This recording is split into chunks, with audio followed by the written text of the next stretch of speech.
আসসালামু আলাইকুম ওয়া রাহমাতুল্লাহ। প্রিয় দর্শক, এসআর ইউটিউব চ্যানেলে সবাইকে স্বাগতম। হযরত মুহাম্মদ সাল্লাল্লাহু আলাইহি সাল্লাম মেরাজ থেকে আমাদের জন্য যে 50 ওয়াক্ত নামাজের পরিবর্তে 5 ওয়াক্ত নামাজের শিক্ষা দিয়েছেন সেই বিষয়টি নিয়ে আলোচনা করব। সুতরাং ভিডিওটি না টেনে সম্পূর্ণ দেখতে থাকুন, আর আমার চ্যানেলটিকে যারা এখনও সাবস্ক্রাইব করেননি দয়া করে সাবস্ক্রাইব করুন। হযরত মুহাম্মদ সাল্লাল্লাহু আলাইহি সাল্লাম যখন মেরাজে প্রথম আসমান থেকে দ্বিতীয় তৃতীয় আসমান এভাবে উপরে উঠতে থাকেন, এমন এক সমতল স্থানে এসে তিনি উপনীত হন যেখানে তিনি লেখার শব্দ শুনতে পান।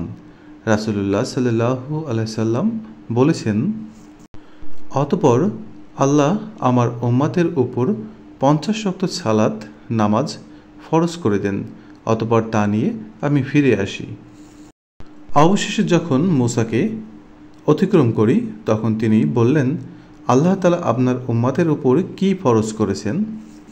আমি বললাম, 50 ওয়াক্ত সালাত নামাজ ফরজ করেছেন। তিনি বললেন, আপনি আপনার পালনকর্তার কাছে ফিরে যান, কেননা আপনার উম্মত তা পালন করতে পারবে না। আমি ফিরে গেলাম, আল্লাহ তাআলা কিছু অংশ কমিয়ে দিলেন। আমি মূসাকে পুনরায় অতিক্রম করাকালে তিনি আবার জানতে চাইলেন, আর আমি বললাম কিছু অংশ কমিয়ে দিয়েছেন। তিনি বললেন, আপনি পুনরায় আপনার রবের কাছে ফিরে যান, কারণ আপনার উম্মত এটিও আদায় করতে পারবে না।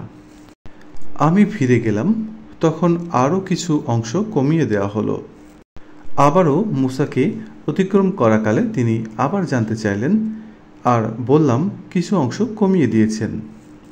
তিনি বললেন, আপনি পুনরায় আপনার প্রতিপালকের কাছে যান, কারণ আপনার উম্মত এটিও আদায় করতে সক্ষম হবে না। তখন আমি পুনরায় গেলাম, তখন আল্লাহ বললেন, এই 5ই নেকির দিক দিয়ে 50 বলে গণ্য হবে, আমার কথার কোনো রদ বদল হয় না।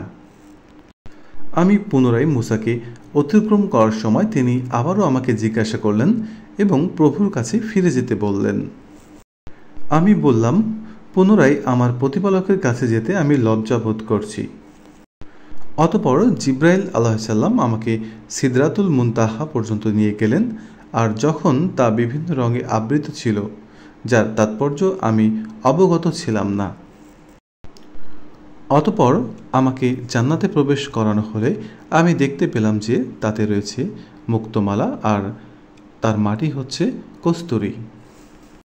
রাসূলুল্লাহ সাল্লাল্লাহু আলাইহি সাল্লাম ঊর্ধ্ব জগতের সেই সফরে আল্লাহর পক্ষ থেকে উম্মতের জন্য উপহার স্বরূপ পেয়েছেন 5 ওয়াক্ত নামাজ, যা প্রতিদিন আদায় করা মুমিন মুসলমানের জন্য আবশ্যক। মেরাজের প্রস্তুতি ও প্রাপ্তি নিয়ে এভাবে বিশদ বর্ণনা হাদিসের বর্ণনায় এভাবেই উঠে এসেছে। সুতরাং মুমিন মুসলমানের উচিত ফরজ হওয়া 5 ওয়াক্ত নামাজ যথাযথভাবে আদায় করা। 5 ওয়াক্ত নামাজ পড়ার মাধ্যমেই 50 ওয়াক্ত নামাজের সওয়াব পাওয়ার আমল অব্যাহত রাখা। সম্মানিত প্রিয় দর্শক, ভিডিওটি সম্পূর্ণ দেখার জন্য সকলকে অসংখ্য ধন্যবাদ জানাই। ভিডিওটি ভালো লাগলে চ্যানেলটিকে সাবস্ক্রাইব করুন এবং পাশে থাকা বেল আইকন বাটনটিতে ক্লিক করুন, তাহলে আমার পরবর্তী নতুন ভিডিও নোটিফিকেশন সবার আগে আপনাদের মোবাইল ফোনে পৌঁছে যাবে। লাইক, কমেন্ট এবং বেশি বেশি শেয়ার করতে থাকুন। সবাই ভালো থাকবেন, সুস্থ থাকবেন। আল্লাহ হাফেজ।